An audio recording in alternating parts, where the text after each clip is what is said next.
Some men conquer worlds. Others destroy them from within. This is the story of Rome's greatest champion and deadliest threat. Ancient Rome was a republic built on laws, not kings. For 5 centuries, the Senate held absolute authority over the state. But Gaius Julius Caesar wanted more than mere influence. He understood that true power lay in the hearts of the people. To conquer Rome, he needed money, soldiers, and absolute devotion. His ambition would spark a fire that consumed the ancient world. He believed that destiny belonged to those who dared to seize it. His journey from a debt-ridden noble to dictator began in youth. Born into an aristocratic family, Caesar faced early political exile. He joined the army, proving his bravery in the eastern provinces. In 75 BC, Cilician pirates captured the young Roman noble. Instead of cowering, Caesar demanded they double his ransom price. He promised to return and crucify them all.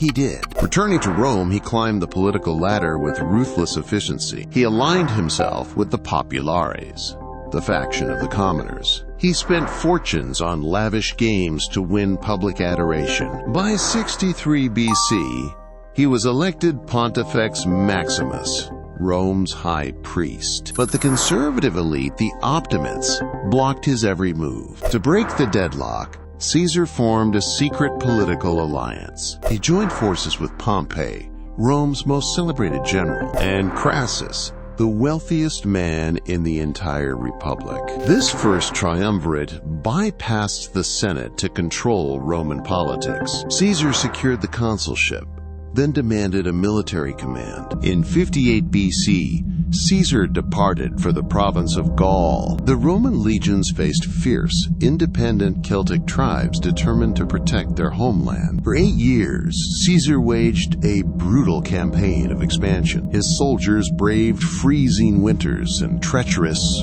uncharted forests. Over 1 million Gauls perished in the relentless conflict. Another 1 million were enslaved, enriching Caesar and his loyal men. The campaign culminated at the legendary siege of Alesia in 52 BC. Caesar built a double wall of circumvallation to trap the enemy. The Gallic chieftain, Vercingetorix, was forced to surrender his sword. Gaul was conquered, extending Rome's borders to the Rhine. Caesar's letters back to Rome made him a living legend. His commentaries on the Gallic Wars showcased his literary genius. But his growing popularity terrified his rivals in the Senate. The alliance that held his enemies at bay was crumbling. Crassus had died in battle, ending the political triumvirate. Pompey aligned with the Senate, turning against his former ally. The Senate ordered Caesar to disband his army and return. If he returned without his legions, he faced certain prosecution. If he kept his army,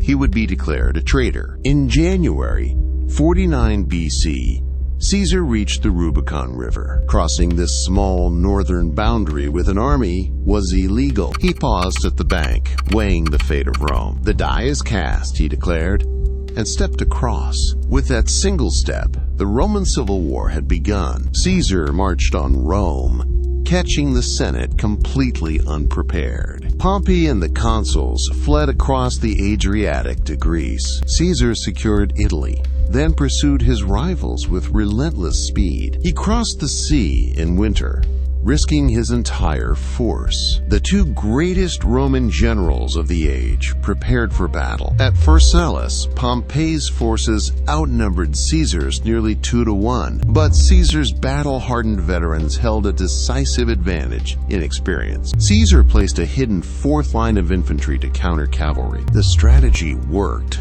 routing Pompey's forces in a stunning victory. Thousands of Romans fell on the bloody fields of Greece. Pompey fled to Egypt, seeking refuge with a young pharaoh. Instead of safety, Pompey was betrayed and assassinated upon arrival. When Caesar arrived, he was presented with his rival's head. Caesar wept at the sight, mourning his former friend. In Egypt, Caesar met Cleopatra, and backed her royal claim. He defeated her brother's forces, securing her position on the throne. He famously declared, "I came, I saw, I conquered." He returned to Rome as the undisputed master of the Mediterranean. The Senate had no choice but to grant him unprecedented honors. He celebrated 4 spectacular triumphs, parading his captured spoils. He showered the citizens with grain, oil, and money. Caesar initiated sweeping reforms, restructuring the Roman calendar and debt. He granted citizenship to residents of the far-flung provinces. He planned grand public works,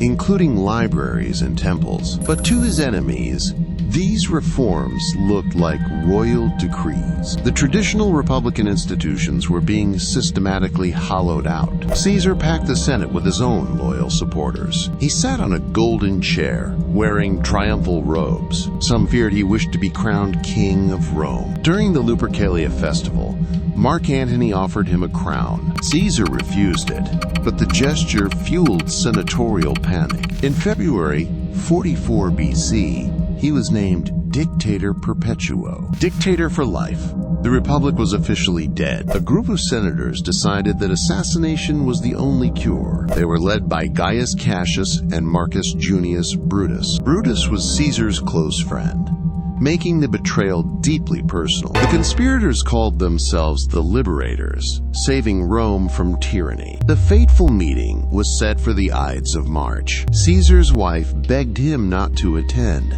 citing dark nightmares. A soothsayer warned him to beware the Ides of March. But Caesar ignored the warnings, walking into the theater of Pompeii. The conspirators surrounded him under the guise of presenting a petition. They drew their hidden daggers, striking from all sides. Caesar fought back until he saw Brutus raise a blade. "You too, child," he whispered, before wrapping his face. He fell at the base of Pompey's statue, stabbed 23 times. The conspirators ran into the streets, shouting that Rome was free. Instead of celebrating, the public reacted with horror and confusion. The assassination did not save the Republic.